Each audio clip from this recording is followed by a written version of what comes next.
Welcome to a very special edition of our Digital Springboard series coming through the ASBAS Digital Solutions Program. I'm Dante St. James, presenting this one for you today, which is all about the tools to use in a disaster, both personally and in business as well. I'll be introducing a few things that I think are great ideas for do in business that may not be covered on the screen, but I'll be able to send you those details through the chat at some point during this presentation.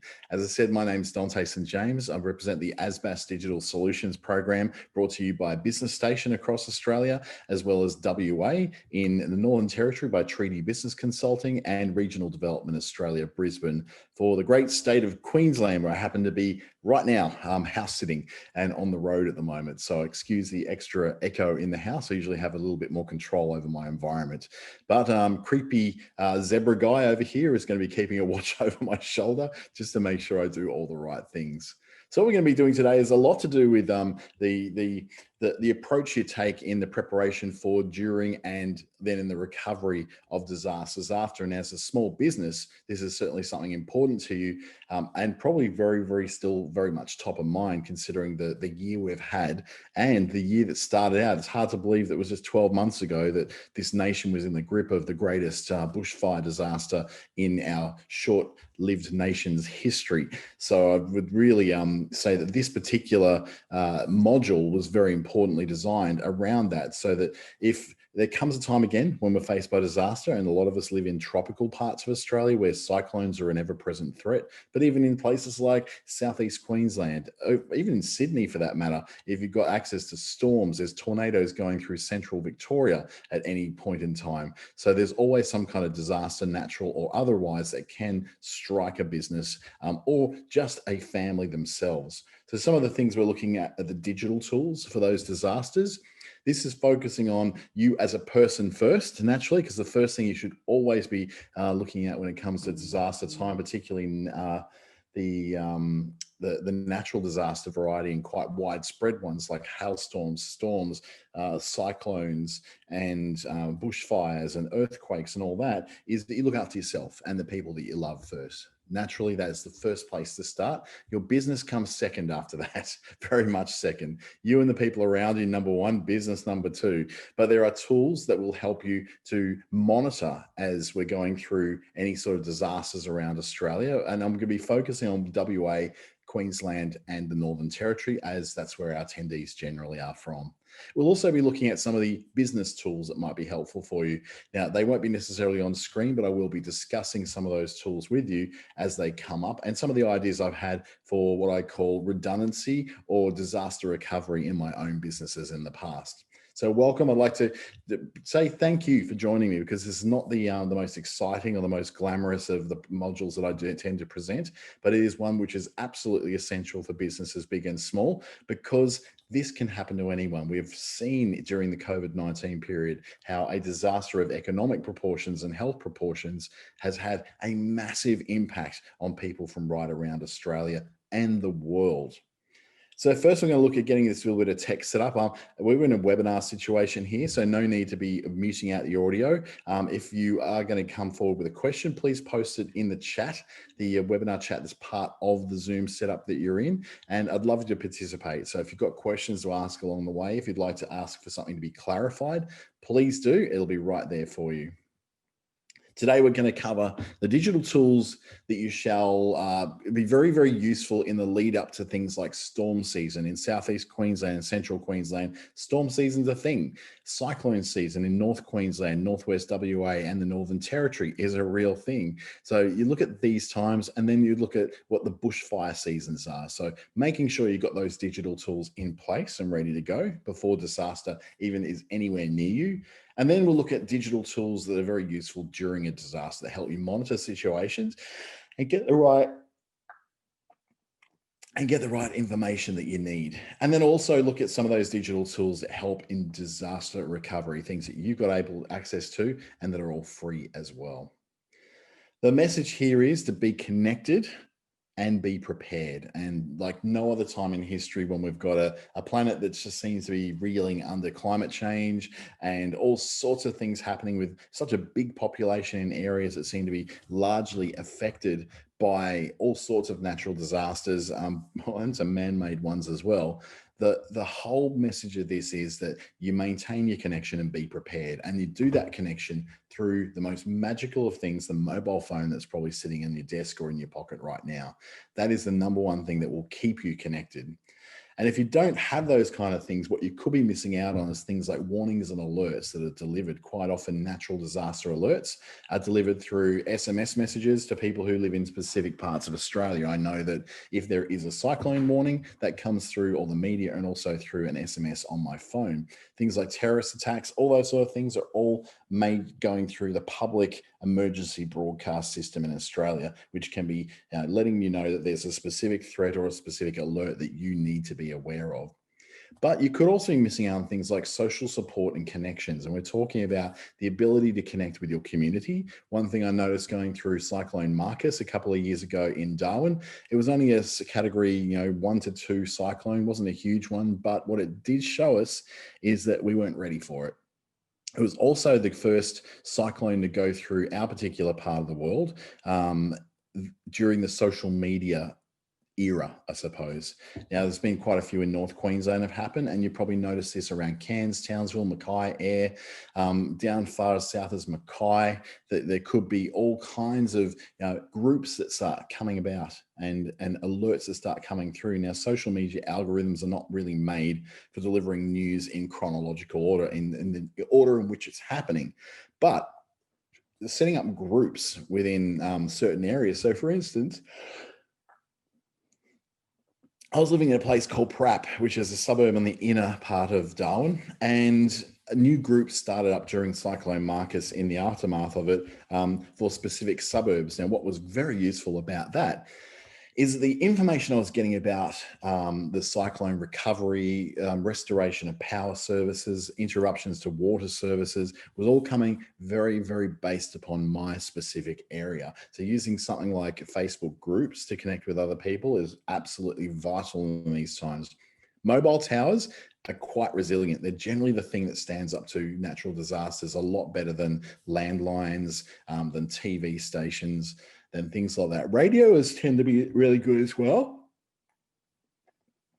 Radio tends to be like on the same kind of thing as mobiles, high towers that go out a long way, and they tend to be a lot less affected. So if you can have things like a battery powered portable radio, that can be a powerful way for you to stay in touch with what's happening in your community. Although if the radio station itself goes down, then that's not much use to you. So we tend to these days rely a lot more on our mobile phones. Because if one, you might have Vodafone down, but Telstra may still be going. Or if Telstra's down, Optus may still be going. The network you're on, generally these days, and particularly in regional areas, which I know a lot of people who would be on this call today would be from, tend to go off the same infrastructure. But in major capital cities, such as Brisbane and Perth, you could be looking at a situation where your particular network of choice has gone down, but others are still available. That said, free Wi-Fi services are quite often run through 4G and 3G networks as well. So that can help you as well, that you can get hold of a signal through your local local council or the state emergency services. I know that Telstra are very, very quick to get mobile broadcast towers out to do both Wi-Fi and things like getting like temporary microcells of 4G after things like cyclones. So I know that Cyclone Marcus was one example in Darwin, but there's many like Ivan and all those that happened some years ago around the Cairns and north region of Queensland as well.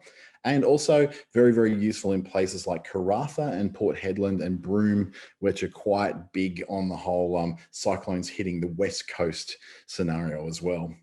And it also gives you access to timely recovery assistance. One of the things that these groups on Facebook allowed us to do was to be able to get hold of resources that we didn't know were there. So people have said, hey, we've got a generator. If anyone needs to come and chill something, let us know. Or it could be someone saying, hey, I know the road is open through Bagot Road up through Ludmilla. You can now pass through there without hitting any fallen trees. That kind of stuff can be really good, as well as real-time assistance through emergency services and state emergency service organizations as well. So your apps and your mobile services generally are the things that do seem to get through a lot better than most things. And the other thing is too, they've got quite good long-lasting batteries these days. So you can turn off all all but the most vital things you need to. So you can use a Facebook app or a Twitter app to keep in touch with news, to know where you're going and what you're doing.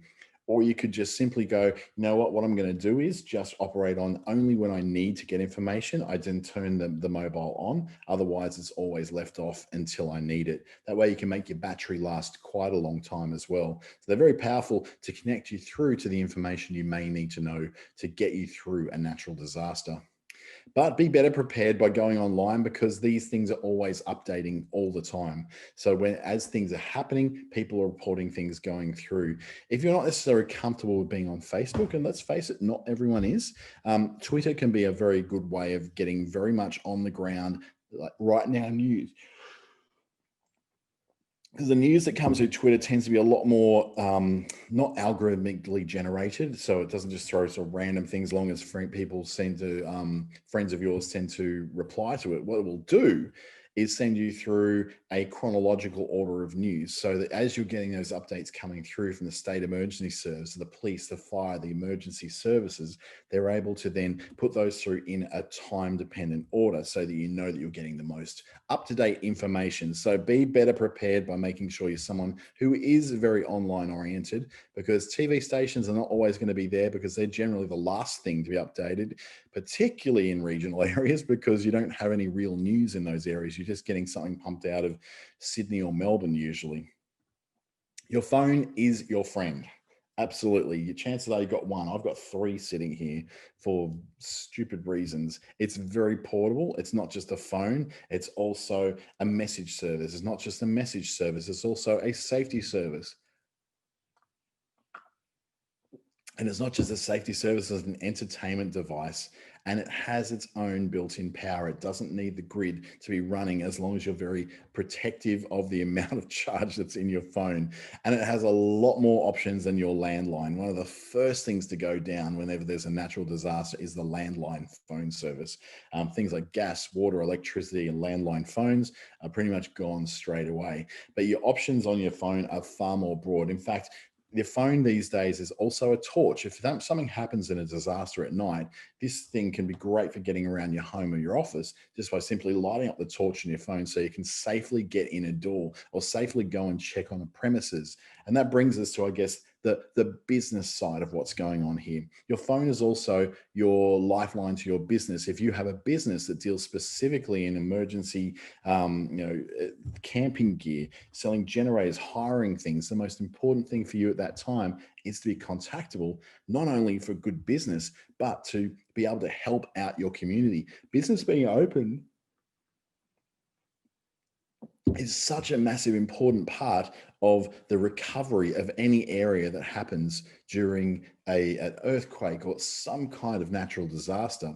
So the idea being that your phone is not just your friend, it's also your lifeline to your business. It's your email, it's your messaging, it's your Facebook page, it's your Twitter profile. It's everything that can keep you in touch with your customers and those beyond just the ones who are looking to get some help.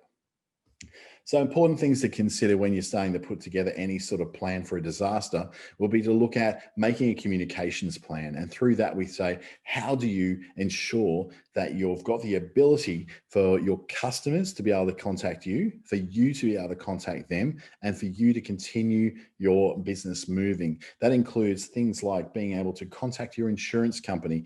They are often the first things that get flooded with calls is, am I going to be able to claim an insurance request through my insurer at this time? So making sure you have a plan to do that. Now, this is very cool if you can have this in the cloud, but it can also be something which is stuck up on a fridge in the office kitchen, or it can be stuck up a desk. So what happens when disaster strikes? Step 1, do this. Step 2, do this. Step 3, call this person. Step 4, report it to the police. Step 5, report it to the insurance company. You're also able to create a communications kit. And in this communications kit, you can have all the things you need, including something like a spare charged up mobile phone. Now, this could be a really great thing, because there's lots of mid-range mobile phones available these days for nothing more than a couple of $100. You can get them for as little as $100 these days. I think I've even seen some for about $20. Like really just basic phones that do the very basics, allow you to connect to the internet, connect to a network, and they're prepaid and they're pre-charged. So making sure you have that charging.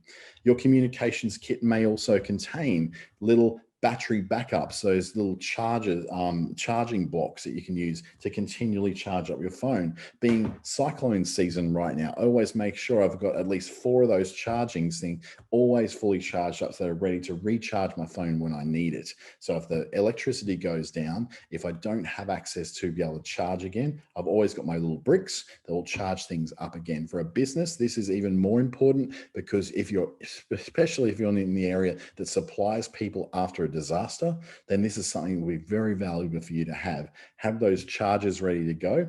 Those battery backups, the external power devices are fantastic things for storing a lot of power, and they can give you many more hours of charge to your phones than what you do have now. And then also prepare your devices. Thinking that your devices are ready to go in a disaster is not necessarily true if you don't have the apps to support it. And we've got a few of those coming up that will assist you in choosing what kind of apps and what kind of services and websites may be the most valuable for you in case of a disaster. And of course, think beyond those worst case scenarios. So it's not just in case of like an absolute natural disaster. It could be something less disaster like being broken into, having someone set fire to your shop. That is disastrous. Yes, maybe not a full-scale natural disaster, but it's still something which is quite a disaster to your business. So to give yourself the opportunity to be able to do that and have those scenarios mapped out in your communications plan, prepare for those things in your communications kit, and making sure your devices are set ready to go so that you can pick them up and go and make those calls and take those calls that you need to make and take when the time does come. So part 1, we're going to look at the digital tools that you might want to consider before a disaster comes. And we're talking about the things that help you to stay in touch with what's happening or what's coming, because you have to ask that question, just how prepared are you? Are you someone who is prepared for a disaster to come? Or is this something that really, it's going to hit you by surprise? It's not going to come at a time when you're absolutely ready for it. None of these things you're never truly ready for any kind of disaster. Even massive corporations and governments can't be prepared for every single scenario. But the more prepared you are, the less of a disaster it's going to be for you and for your business. So the first thing we're going to do is look at making a detailed written plan. In a business, this is absolutely vital because it gives everybody the chance to know what to do when disaster strikes, particularly if it happens while employees or yourself are at work. Whilst you are at the workplace, whilst you're in your place of work or your place of business, what do? You can always turn to that book, turn to that sticker on the fridge and go, okay, this is what I do. People are looking for certainty when these things happen, when everything hits the fan and things that just don't seem certain. They'll be looking for the rock solid certainty of something like a book, something they can pick up and hold, which is why we've got a folder here showing a book of an emergency plan. That detailed written plan will have every set of instructions for the scenarios you can think of. If there is a flood, turn off the power. If there is a cyclone, make sure you shut everything down first and bolt up the windows, close the doors, bring the outdoor furniture inside to stop excessive exterior damage. When you do that, you're ensuring that people have a chance to do the things they need to do in time for that emergency to be hitting. The last thing you need to do is people running around like headless chooks, wondering what to do in case of an emergency, when there can very easily be a plan that step by step lays out what people need to do and how they need to behave in case of an emergency. One of the best apps there is the Red Cross, who are always the first on the ground to be able to help out in disaster areas. The Red Cross Get Prepared app can tell you how those different kinds of disasters may affect you and your business. So if it's bushfire, flood, cyclone, storm, power outages, even, or some kind of public disturbance like the riots that are going on in America right now in the capital, there's all sorts of things that can happen in this day and age which may affect your ability to be able to operate as a family, as a human being, but also operate as a business. So how this app gets you through, and I strongly suggest if you've got any employees or people who work with you, contractors, they also get onto this one and go through the app and just learn how things like bushfire, flood, cyclone, storms, outages, and public rioting can actually affect a business and also affect them as human beings and what they might want to do as well in case of that happening. You can download that from the App Store on Apple, or you can get that on Google Play for an Android phone as well. One of the things we always say is don't wait until you see smoke to get away from it. By the time the smoke comes to you, particularly if you're in a very bushy area, it may already be too late. So what you want to do is get the alerts first. Listen to the alerts first. Be safe, not sorry, because by the time you can see the fire or see the smoke, that may be too late for you to actually get out. Or if you're at home and you're worried about your business, when the smoke and fire is already there, that's too late for you to go and do anything about your business. So what you want to do is make sure that you've got ample time to be able to do the things you need to do by being prepared, listening to alerts, taking notice of the alerts. Social media is a great place for that, but so is the television and the radio. Quite often those alerts will come through, like with storms coming through.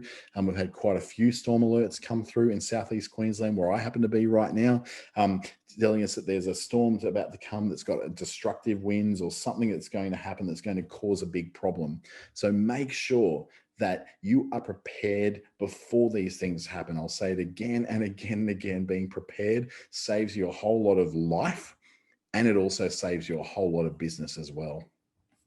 Some of the digital tools you can use for early warnings can include things like things that give you warnings and incident reports. Traffic is also a really important one, because if you've got something telling you how the traffic's going, it's letting you know how you're going to be able to get around if you need to get around. For instance, if you need to be able to get from one side of the town to get from home to your business, or from your business to another location of your business, traffic alerts through things like Google Maps or through GPS map systems like Navman and TomTom can be very, very important for you to be able to know how to get there the safest possible way. Searchable real-time maps. The ones in Google Maps are fantastic because they are real-time traffic reports, and they'll show you road closures and alerts and hazards as they come up. They can be very location-specific alerts as well, what they call watch zones. So it can say that there's a watch zone, particularly on on the south side of Perth, that's saying that if you're anywhere around about the area, say of Fremantle, then you've got to make sure you're watching out for this particular issue that may be happening there.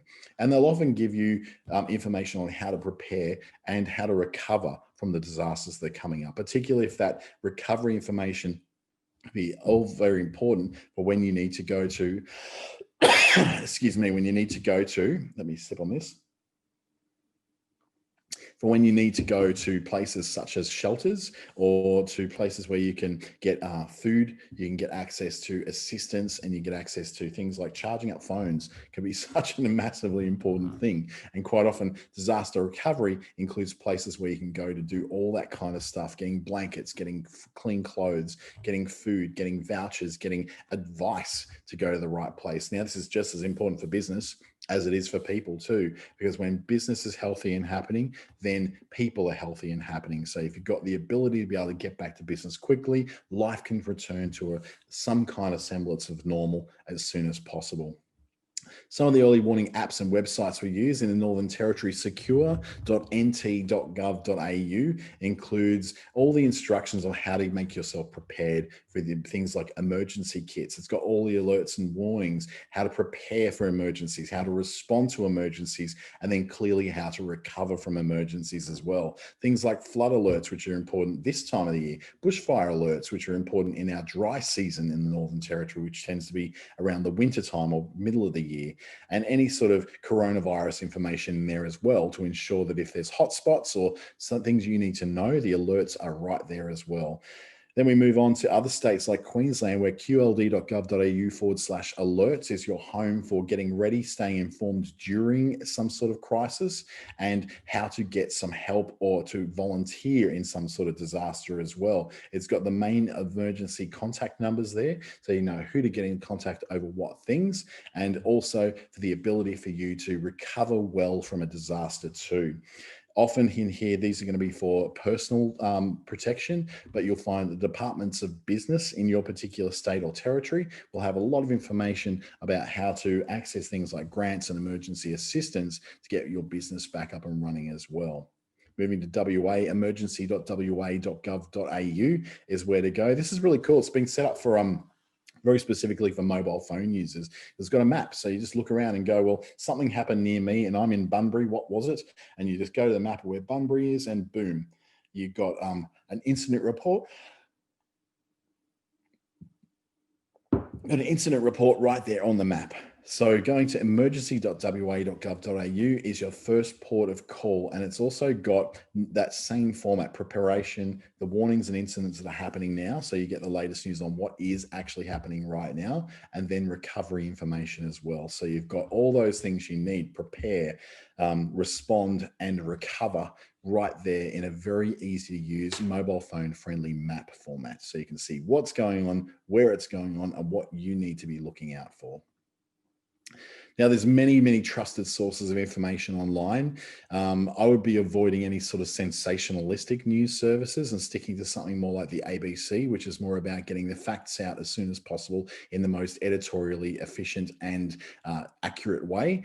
A lot of the commercial television and particularly television news services, to a lesser degree, some of the talkback radio stations tend to have a spin. They spin it towards the ability to be able to get you to keep listening to them so you can hear their ads. So what you may want to do is make sure you go to something like the ABC, which has a national mandate to be delivering emergency services information, but also your individual local, state and territory SES, fire services, governments, and local council as well. These places are all the ones which are designed to be delivering information in a trusted and reliable format that's coordinating with other emergency services and government agencies around your state or territory, but also around Australia when they coordinate, like you see with the coronavirus calls that have been happening between chief ministers and prime ministers and premiers. You'll see that there's been coordination between a lot of the different governments to ensure that the communication gets through as clearly as possible, as fast as possible,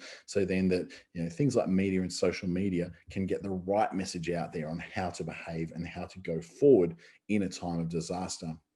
In preparation to emergency services information for your region can be gotten through the emergency and disaster assistance through australia.gov.au. Now, through this particular website with the Australian government, it will link you through to things in your particular state, but there is also an assistance hotline that's in there that will help you to be able to get information on disaster recovery. So having these numbers handy, having them bookmarked online for you in your browser helps you to access them quickly when you need them most, so that you can get on with the job of recovery once the immediate danger has passed. Wrapping up the digital tools you need before a disaster, remember, do not wait for those high risk days to then get prepared. Make your preparation an annual or even 6 monthly exercise that you go through for your business to ensure that emergencies are accounted for, and that when something does happen, that you and your staff and all the people who work with you know exactly what to do and when.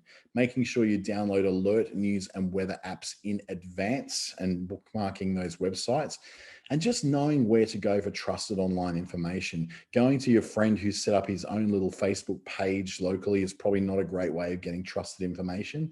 Go to the trusted news services like the ABC first, as well as the government and local council and state and territory government websites that specialize in this. Just going back to look through those again so you know what they are. We go back to, back. So emergency.wa.gov.au, qld.gov.au/alerts, and secure.nt.gov.au. So now we're looking at the second part, which is all about the digital tools that you'll use during a disaster. So we've come past the preparation for a disaster coming and hitting. Now we look at the digital tools you'll use during a disaster. Social media is very powerful, as we've already said, during disasters, because it provides relevant and up-to-date, very localized information. You're probably following pages and groups that are very much about your local area. So chances are You've already got access to free flowing information from other people who live in your area and work in your area. Other business owners as well, if you're in a group of shops, for instance, and other shop owners have already gone to check out something, you can get some safety information from them before you have to go there. It gives you two-way communication with the community, which means that you can provide information to your community and to your customers and the people who live and work around you, just the same way that they can provide that information back to you. After all, over 60% of Australians now are using Facebook. That's actually probably closer to 70% these days.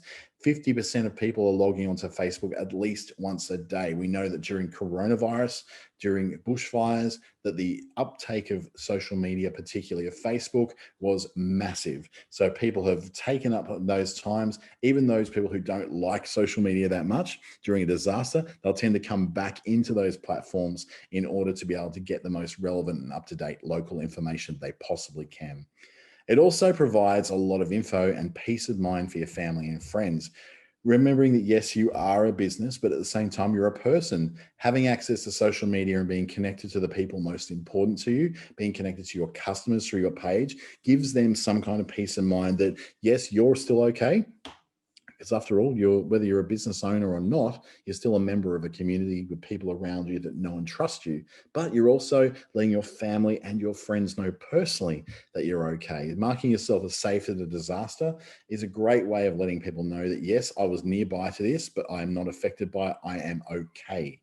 Social media and emergency management. Here's a bit of a video we'll play for you. Hopefully this will come through well. It's coming through YouTube. So if you're watching this on YouTube, it's a little bit of inception going on. There's a little bit of a way of understanding how to use social media in emergency management. Imagine if we had a tool that could gather and provide millions of people with potentially life-saving information in real time at virtually no cost during an emergency. Would you use it? That tool does exist, and you probably use it every day. We want to use social media in a smarter and better way to provide the community with information before, during and after an emergency, and we need your help to make this happen. In Australia, the numbers are staggering. Nearly all of us use the internet. Almost 3/4 are on social media, and it's not just Gen Ys. The majority of us access social media through our smartphones, and we can connect to more than 14 million Facebook users and 2 million people on Twitter. Just imagine the power of our online network in an emergency. We can get real-time information, distribute key messages, counter misinformation, and have better situational awareness. And within the community, people can share information with their networks and authorities on the go. This allows fantastic two-way communication flow. This information helps us make better decisions and keeps the community informed. Already, we automatically publish emergency warnings to Twitter and Facebook, providing huge benefit to the community. Social media doesn't replace the traditional ways that we provide information. It simply enhances it. The reality is many media outlets, not to mention the community, use social media as their primary source of information and share that information within their own networks, including those who don't use social media. Social media improves our two-way information flow between the incident and the community, meaning everyone is better informed during an emergency. Help us and the community by thinking about how you can use social media to provide emergency information in your local area. That's a great one from, I guess, emergency management social media coming out of Victoria, but that is very much relevant to anywhere in Australia of how to use information through social media to ensure that you as a human being and also you as a business owner are better informed and able to better inform other people to make sure that you've got the ability to be able to deliver some great information and get the latest information from people when it counts. So emergency services and social media can be also following the right kind of departments and right kind of outlets to get that information. In the terms of the Northern Territory PFES, or Police, Fire and Emergency Services, is a great place to follow for you to get the up-to-date emergency information from their page in the right order and in chronological time. The Department of Fire and Emergency Services in WA also has a Facebook page which is updated when is information of a nature that is absolutely critical to be sending through to you. It appears right there. And the Queensland Fire and Emergency Service, the QFES, also has their version of this that you should follow as well. Now, each one of these departments and each one of these services has Twitter accounts as well. So please do follow those. Things like Instagram, Pinterest, TikTok, and some of the more video-based chat services are not great ideas for communicating information. Facebook and Twitter are regarded as the most reliable and the ones that can get the right information out to the massive amount of people all at one time. Whilst they're also entertainment platforms, they are news and information services as well. So getting those information through those particular official outlets like QFES, Department of Fire Emergency Services WA, and the NTPFES is a way for you to ensure that you're getting the right information at the right time from the right people who really know what's going on. WhatsApp is an amazingly good tool for those who are more privacy oriented, who don't necessarily want to be able to stay in touch with family and friends through a phone all the time, but want to be able to have access to chat with them. It's a great way of sort of working on your messaging privately with people.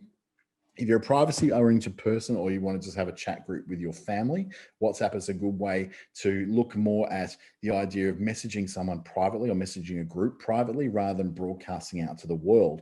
If you're not comfortable with something like Twitter or WhatsApp with communicating information, WhatsApp can be a great way to do that. It's private as opposed to being open to the world. It works on a computer and on a smartphone. So some people think they can only do communications on a computer. You can do that with WhatsApp. You can also do it on a phone as well. It's very personal as opposed to public.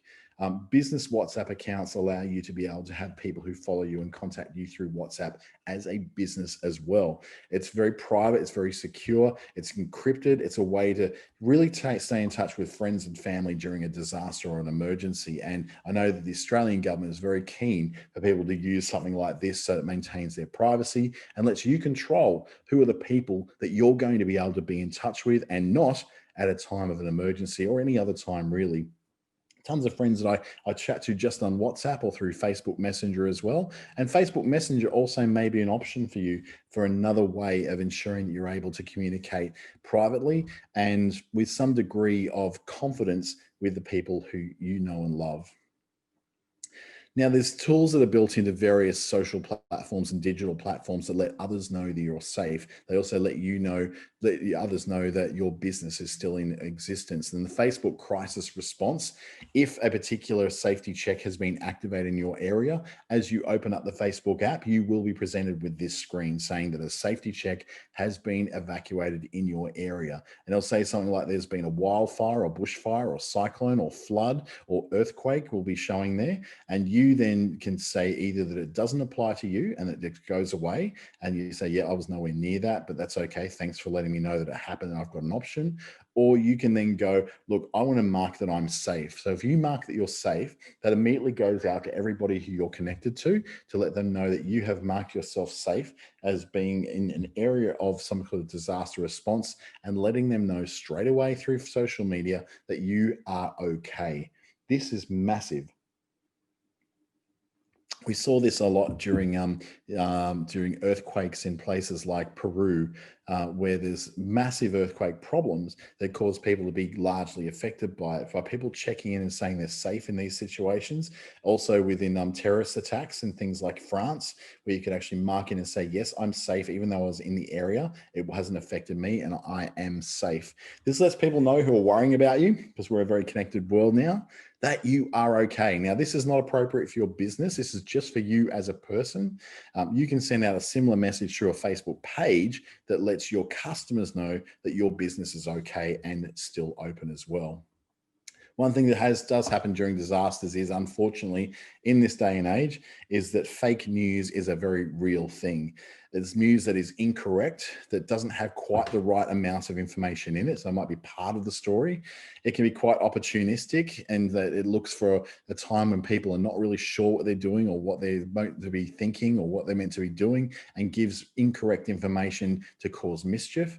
And fake news can also be quite outdated. It can be stuff that is presented in such a way that you think it's from today, but it's actually from 3 weeks ago. People don't always look at the timestamp on a disaster piece of information. So spotting fake news for you is all going to be about verifying the source of that news, what we call provenance. What is the provenance of that news? Where did it come from? Double checking that news, making sure you check more than one source. Yes, you may have a favorite radio station, but it doesn't mean that they are the only source of truth. If you're listening to the local talkback radio station in your city, and then you're going, well, they've told me to do something, check it against the ABC or check it against another news source, just to make sure you're getting the right kind of information and you're doing the right things in this particular time. Slowing down to double check is not putting you in danger. It's just ensuring that you know what the right news is. And also protecting yourself from getting fake news in the first place, of knowing how to protect yourself from being opened up to getting that kind of incorrect information, what they call misinformation and disinformation.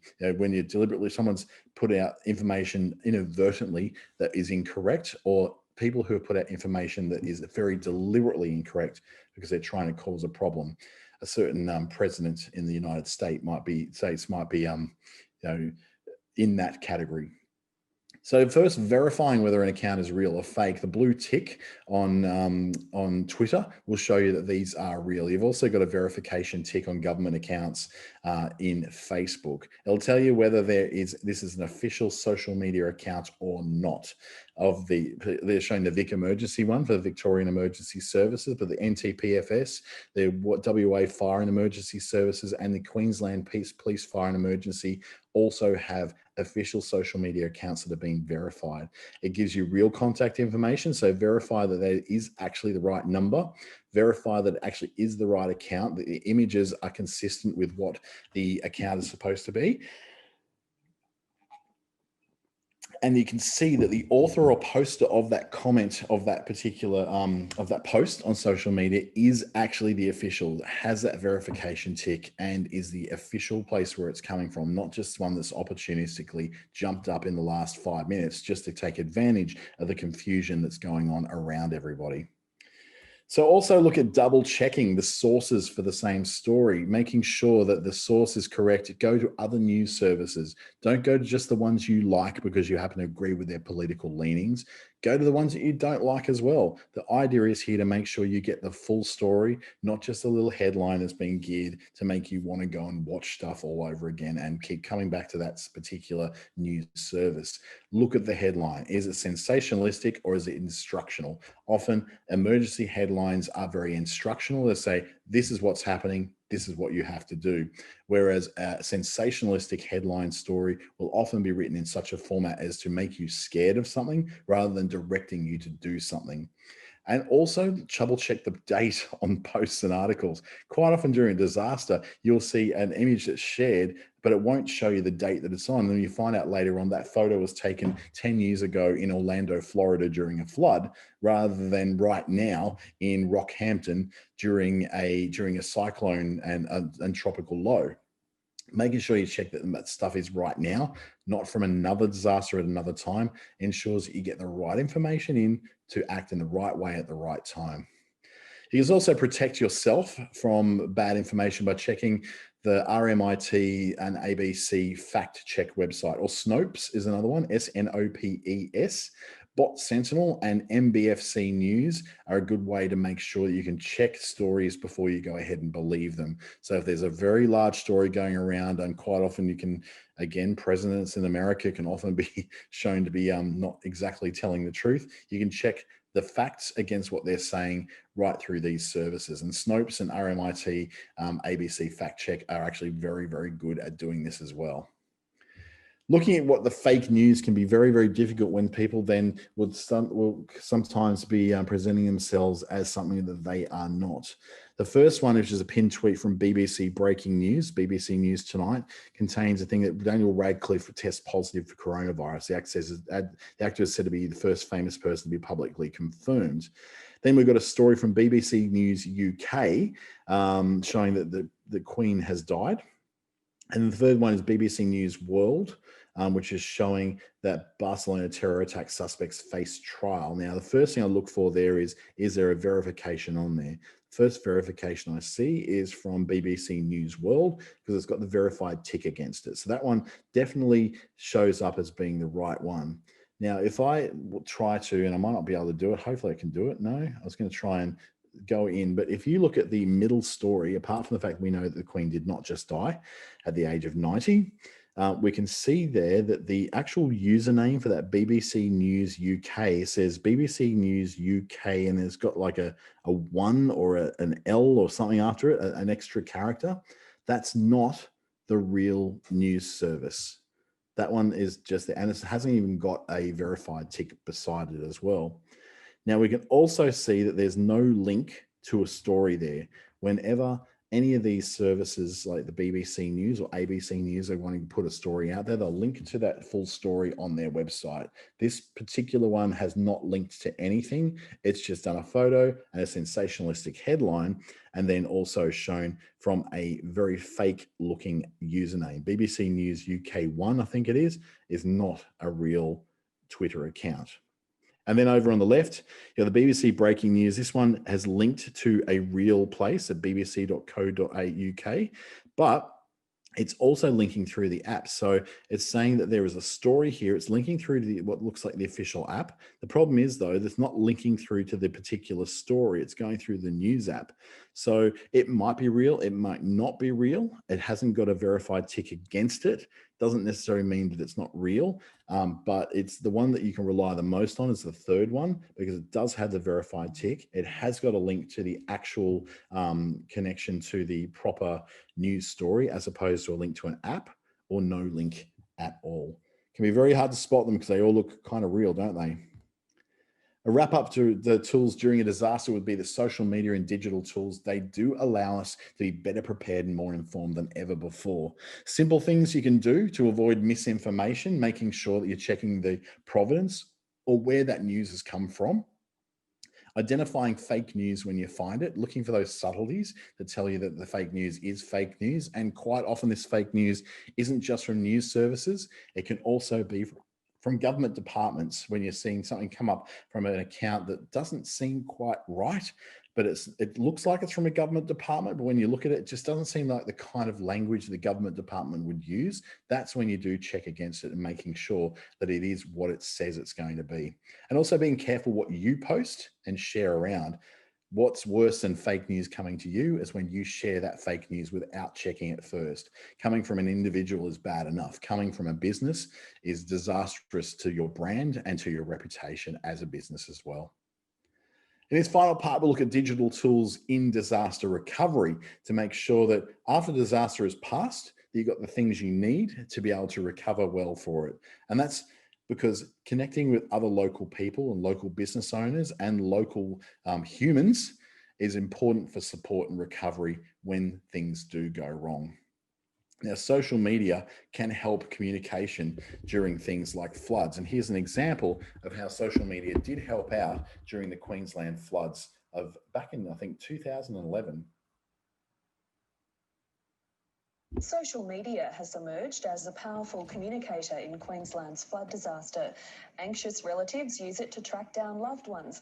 Police can locate trapped residents, and governments have kept communities informed. It's also part of the incredible volunteering effort, matching people, places, and even ensuring morning tea arrives on time. Danielle Crismani came up with an old tradition to help out in Brisbane's flood crisis. All I wanted to do was just get some refreshments down to the SES guys. She had all the right ingredients and used a new age method to call for help. I wouldn't have been able to do what I've done without Twitter and Facebook. Her cause, Baked Relief, is an internet sensation, with one of her followers even offering to set up her business. I've got the biggest computer ever. The internet transformed communication during the disaster as thousands of people searched for information. Maybe when your power went out and you didn't have radio and TV anymore, your mobile phone might have still worked and you still could access Twitter or Facebook. Authorities also turned to social media to reach the masses urgently. During the height of the floods, the Queensland Police Service clocked up more than 125 million hits on its posts. It now has more than 150,000 friends on Facebook and 11,000 Twitter followers. I think that this has been a critical part of the overall communication strategy, which has saved lives. But the explosion of the social media has coincided with a flood of misinformation. The decision by an Ipswich City Councillor to put reports of dead bodies into the public arena without any attempt to confirm them with police, frankly, is probably the most irresponsible act by any politician of any political persuasion. Police mythbusters have also pounced on rumours, including dam collapses and road closures. It's been a constant fear that we have had to use up resources to follow up on these issues. But police believe the benefits outweigh the risks. And for entrepreneur Danielle Crismani, the importance of social media is rising like a well-cooked muffin. Francine Norton, ABC News, Brisbane. So we see the dangers of social media as well as the benefits of social media when it comes to disaster recovery. Very much calling on a case there where a particular city councillor in Queensland had actually helped to spread misinformation, turning it into disinformation. It was stuff that was not just something they saw on Facebook or Twitter they felt like sharing without verifying whether it was true or not. It certainly shows that there are dangers to be aware of. Social media also helps to mobilise bushfire support back in last year's major bushfire disaster. Andrew Dale's phone never stops. Yeah, I know, man. He's just got that way of getting people involved. I don't know what it is. It's like the Pied Piper, I'd say. You know, he talks, people come. For months, the charismatic Canberra local has rallied his community in support of bushfire relief. It's given me soul and purpose, and I just love it. I want to wake up every day, and I don't want to go to bed of a night, and I don't get much sleep, and I'm happy not to, because it's been so therapeutic for me. Using live social media videos, Andrew calls for donations and recruits volunteers. I need another youth. Here in 20 minutes. If you can get here, please PM me. And his method and manner have proven very effective. I've never seen so many happy people, happy to go to the shops and spend $500 or $1,000 or put $1,000 in my account and say, I'm so happy to give you that money. It's just been incredible. Saturday just gone, 44 degrees, and you would have thought it was 20 degrees the way people were just pushing themselves. They didn't want to stop. They just wanted to work because they know what other people are going through is far more difficult.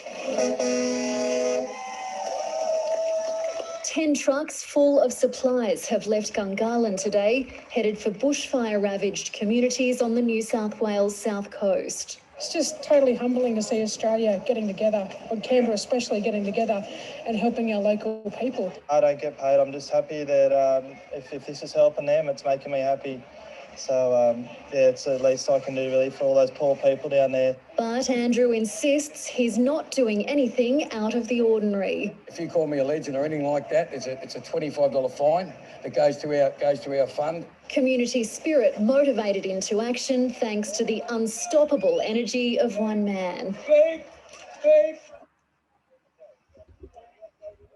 Again, showing the power of social media and digital tools when it comes to disaster recovery, and showing that a bunch of businesses getting involved like your own could be a powerful way for you to now taking advantage of disaster is a horrible thing to look at, but as a business, you are part of a community. So helping out a community in crisis is a way for you to ensure that you are doing your part and getting a great reputation for it as a bit of support too. You can use Facebook for organising local support and information. through community notice board groups. Just make sure that you are operating these within the realms of getting the right information out to people, making sure you're verifying things before they're posted, and asking that people who participate are also helping with that too. Some of these groups will start up and move on very quickly. At other times, these groups may not need to really be there much longer after the crisis has passed. But using groups means that you can at least tie it down to approving posts. And you as an administrator can make sure that you are then helping people to get the right information out to the community at large. So when do you use Facebook groups? You can use them before, during, and after. Before a crisis, you can be an emergency preparation organizer. You can be someone who helps to disperse the correct information out to people in a Facebook group during an emergency, and afterwards, helping to direct people to the right places to go to get assistance, food support, electricity, the ability to charge up their phones, or shelter when they need it as well. You can access support services online as well through Services Australia. That's a very big link that's on the screen. But if you just at least go to servicesaustralia.gov.au, that will lead you in the right direction, where you can connect with things like Centrelink, Medicare, and child support for those things you do need to access at all times, but especially during a disaster period. Often the Centrelink phone lines are manned extra during disasters, as well as Medicare when people are trying to get access to medical support and services as well. So to wrap up with digital tools and recovery, communities do tend to come together very naturally on social media these days. So do you as a business owner come together naturally on social media during disaster. Social media does enhance support and relief efforts, and you as a business can participate in that. And you can know how you will get online after a disaster. It's important for you. You'll be online during it, but make sure you've got an ability to be able to be online as quick as you can afterwards to ensure that you can show the community that your business is back up and running and things are coming back to normal. And not just for you as a business to make money, but also as you as a part of the community to be available when people need you. And you can go online to help others out as well. You can be a very good beacon of correct information in your particular area and neighborhood, rather than trying to be a hero for an entire city. So we'll do a final check-in here. You've been able to boost your digital skills through local training, a digital mentor, family members, and how-to videos. This is all part of the Digital Springboard program delivered by Google and in conjunction with the ASBAS Digital Solutions program. You can get local training through workshops and online workshops at businessstation.com.au. You can get a digital mentor through one-to-one coaching and one-to-one assistance and advisory through businessstation.com.au.